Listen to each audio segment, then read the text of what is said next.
Welcome back to Brick Fair, Chantilly, Virginia here, and we are taking a look at another beautiful watercraft mock from... It's Eric Larson, and with Gunnar Larson as well, my son and I built together.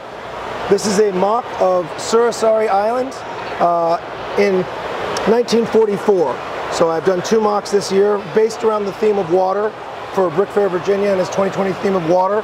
We did the ice in 1942 of Suursaari, and this is the open water inside the breakwater of Suursaari village in Suursaari. This particular mock represents when the Finns were trying to withdraw from World War II. They made a deal with the Soviet Union to pull out and force all German troops out of the country of Finland by September 15th, 1944. The island was, I've spoken about earlier, was a very, very important, the defensive chain of minefields in the Baltic Sea that kept the Soviet fleet from disrupting German shipping. It was very important the Germans to be able to continue supplies through Sweden, Norway, and Finland. And the Germans had 15 soldiers on the island on a radar station called Thor in the mountains. And they knew they had to leave the island.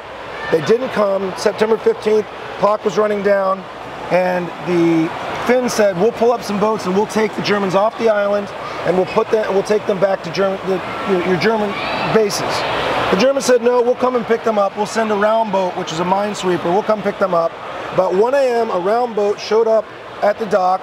The officer got off the round boat and went to talk to the Finnish officer in the White House that we've depicted down on the dock and said, hey, we would like to take the island. We fought together for a couple years. You can withdraw all your forces. We'll just take the island and defense is over. The Finns knew this would cause a diplomatic problem with the Soviet Union, and they said, no, we're going to defend the island. It's a Finnish home island.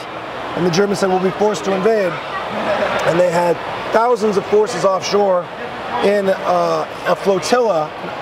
They called it Operation Tanni Ost. And they decided to try and take the island from the Finns. So I've represented the boats that were here at the dock. It's the German round boat that landed, that did the negotiations. The two Finnish VMV motor torpedo boats that were there to take the Germans off if they can. This is the Porkkala liaison and mine-laying craft. These ships were sunk. The Porkkala wasn't. They were sunk during the battle. The Finns had a hydrophone station on the island for listening for Soviet submarines coming out of Kronstadt, and they wanted to take the hydrophone off the island so the Soviets couldn't have it. So they had brought a cable-laying ship, and they were taking the hydrophone off. The tug Taipale was there to move the cable-laying ship. So initially the Germans thought they would have an open dock to come into, but the Finns had filled it with all kinds of ships. They had no idea, so they weren't able to land the forces they wanted to fast enough, so they had to land them from the Sturm boats, which I've represented over in the water off the side of the dock. This slowed the German landing, and they couldn't get their radio equipment off in time, so they weren't able to coordinate the cruisers and the fire from offshore that they wanted. The Finns were able to fall back to defensive positions on the mountains and the hills, and eventually were able to stop. After fierce fighting for 24 hours, they counterattacked and were able to stop the Germans and took 1,200 prisoners. The Soviets heard of the battle, and they said, well, we'd like to join the fighting. We can come with aircraft support. They came the next morning and indiscriminately shot the island and killed both Germans and Finns. So Soviets, Germans, Finns, all involved in the 1944 Battle of Suursaari Island. So in the end, the German soldiers were given to the Soviet Union to take them to Soviet camps. This let the Soviets know that the Finns were willing to fight against the Germans, and the Soviets were able to move their armies that they intended to invade Finland and put them into Central Europe and drive into Poland to try to beat the Americans into Germany. So this battle is probably the reason that Finland remains a country and wasn't taken over by the Soviets like so many other Eastern countries like Yugoslavia, the Balkans, Romania, Hungary. Finland was able to play both sides during World War II, fight the Soviets and fight the Germans, and was able to remain a country today. Interestingly enough, once Finland joined NATO 2 months ago, the Soviets had bulldozed the island and the village that used to be there, and it's the Soviet forward air base for their helicopter attack squadron so they can hit Helsinki in 15 minutes or less. So the island is still playing a strategic military part today. Wow, a lot of history that expands all the way to the present. So when you go about building a ship, what's the process of this? Do you just look at photos, or are you trying to get a certain scale? Right, yeah, so the scale that we like to go for is 1/40th, right around there, 1/40th, 1/45th. I think that it looks nice, it's not as blocky, so These boats have never been built. I have never seen them. The first thing I'll go to is a model form, say like a Tamiya plastic model, get a reference point. I had pictures, so I knew the camouflage scheme I had to do for the German round boat and the Baltic dazzle scheme. So I had to just build this. It's a German round boat. It was R249. There were 7 classes of minesweepers. So this is a specific class that I had to make. So I took measurements, looked at photos, and just worked my way through how I can make it using LEGO techniques. These are finished VMD motor torpedo boats. There is one still in the museum. There was only 14 or 15 made. So I did copy from the museum, and I got plans from the museum they gave to me to recreate it. The Porcala has never been made. It was kind of a one-off. There were only 3 of those ships made. So they also sent me the original drawings they used to make the ship, and I used those to recreate it. They do have interiors. I don't know if I can pull it off, I suppose. Oops. It's a little block, it'll come off. But it has an accurate interior. Oh, wow. The rooms, map room, the kitchen, there's an engine room. That's where we put the batteries for the lights, because all of these ships do light up. They have their actual running lights and interior lights, so that's a battery box room. The radio men's room, steering wheel came off. There's a radio room, and then there's the wheel. So we try to make it functional as well, so it's, you know, kind of playable and kind of keeps that Lego. Oh, one of the things I can really get asked about too is the curves on these boats. That's using the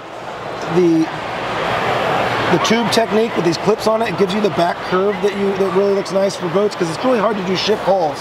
So a lot of people have asked about that particular back and how I did that using the flex tube. So. Yes, great job on these boats. Thanks. Great job. You just basically did it the first one that's ever been made in LEGO, which is amazing. This is kind of interesting since you're working with 2 planes. You have the water line and then you have the shore and everything. So any kind of scaling that went into this, or just kind of free form? No, I knew this is an actual breakwater that still existed, so I just took it from you know, what I saw on the pictures from World War II. What I did want to represent, though, was the choppy water outside of the break. So the breakwater is intended to keep the ships, you know, they can offload, they can unload without dealing with the waves from the Baltic Sea. So I made the choppy water using the technique that a lot of people know, which is this net technique, where you do the circles inside and then mix them and you can do waves. A lot of people automate that, put motors underneath and get it to move, but that adds the choppy technique that you want to make waves. So I wanted to do a couple different water effects, since that was the theme of this year's Brick Fair. Yes, beautiful job on that. Yeah, great on that. More about the buildings, can we talk about those? Sure, there was a village that they fit into down here, so we want to show a little bit of the fighting and the withdrawal of the Finns into the village. So we represented the buildings that were actually there. It was a port and a fishing village, so we've got there was a fishing house here, and there was docks here and supplies, so we kind of just represented the buildings. We had actually had the mock end here, and a week before Brick Fair, Gunnar said, you know, we need to make a village. There has to be the actual village there so people can see, kind of put some context. So this was kind of something we did in the last week before Brick Fair and added it to it. So he did the buildings that we saw there, the pictures that we saw, and added those to the mock as well. So just to give it a little bit more context of what was going on the island, and the fact there was actually a village there. What do you think is your favorite part about this whole display this year? I guess the boats. A lot of time went into the boats. They take a lot of time to actually do. Getting a lot of the curves correct and getting the boats to the way they actually looked, in my opinion, is satisfying in the end, because you're representing something that's it's much harder to do in Lego, say, than in a plastic model. You don't actually have the ability to just freeform. You've got to use the parts that are available, and then creatively using Lego parts to make some of the shapes that you need to make is satisfying in the end, I think so. Yeah, definitely. You can create anything and all types of different things in Lego. Yep. Yes, beautiful representation. I love the way you did the boarding on this, kind of representing there were boards on the ships and the plank of the deck. Yeah, just incredible. Thank you very much, sir.